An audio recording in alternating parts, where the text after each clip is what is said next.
Bonjour, donc dans cette capsule, on va regarder comment on va aller retoucher les petits cheveux rebelles, là, ce qu'on appelle les flyaway hair. On les voit beaucoup, surtout quand on travaille avec un hair light. Donc en premier, je vais vous montrer comment on va aller les corriger là, sur un fond uni un peu plus facilement. Donc je me fais un layer vide que j'ai appelé flyaway hair. Je vais zoomer, agrandir pour aller bien travailler. Et ensuite, je vais travailler avec le Spot Healing Brush. Mais au lieu d'être en mode normal, comme il serait par défaut, je vais le mettre en mode Replace. Donc, il va travailler différemment. Il va vraiment aller vouloir remplacer ce qui est là en regardant ce qui est autour. Je me mets en type Content Aware.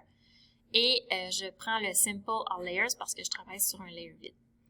Je vais aller me chercher une grosseur qui vient vraiment chercher complètement le cheveu, là, qui le dépasse un petit peu. Et j'y vais comme ça et je vais aller plus loin. Donc, j'arrête pas à la limite des cheveux.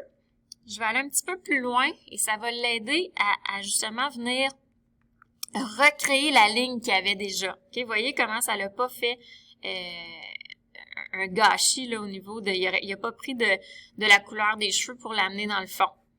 Donc, je vais travailler comme ça, toujours en allant un petit peu plus loin pour qu'ils comprennent qu'est-ce qui arrive dans mon image. OK, donc par exemple ici.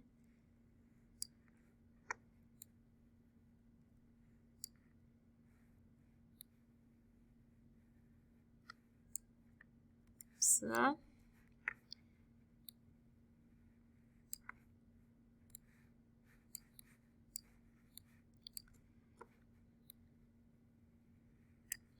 Donc, je ferai comme ça sur tous les cheveux. Si jamais il y en a qui ont moins bien fonctionné, je pourrais toujours continuer à travailler, par exemple, avec mon clone.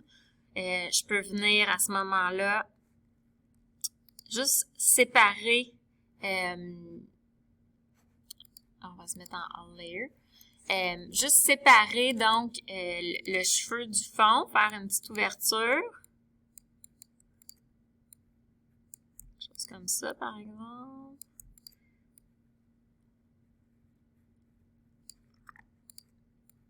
Puis ensuite, ça va être plus facile de venir chercher cette partie-là. Comme ça.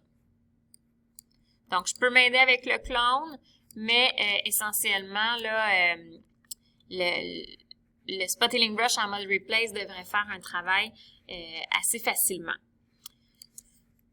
Donc, la deuxième façon aussi de venir corriger les petits cheveux sur un fond uni, ce serait d'y aller avec un filtre de Dust and Scratches, comme on faisait avec le chandail dans une autre capsule.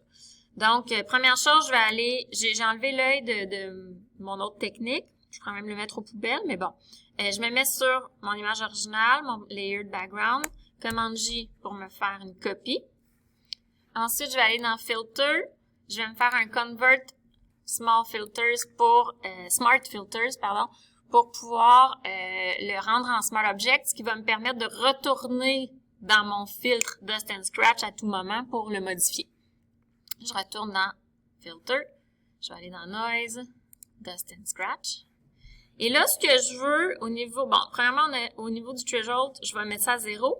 Et ce que je veux au niveau du radius, c'est d'aller chercher une ligne très, très nette. OK? Donc, si je commence par ici, et je veux plus voir les petits cheveux. Donc, j'y vais jusqu'à ce que j'ai une ligne nette entre les cheveux et le fond. À peu près comme ça. Je dis OK. Ensuite, je vais ajouter un masque, tout simplement. Donc, un masque noir. Alt, clique sur New Mask.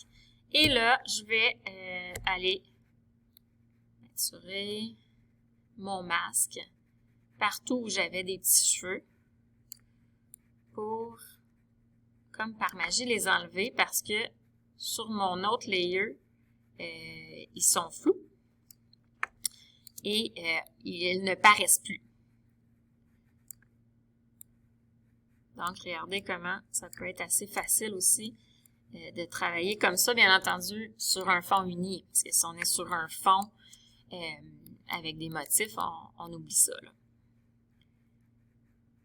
OK, donc, je commence en faisant ça. Si jamais je vois qu'il y a certaines parties que je garde un effet fantôme, comme ici, je vais toujours pouvoir aller le corriger d'une autre manière par la suite.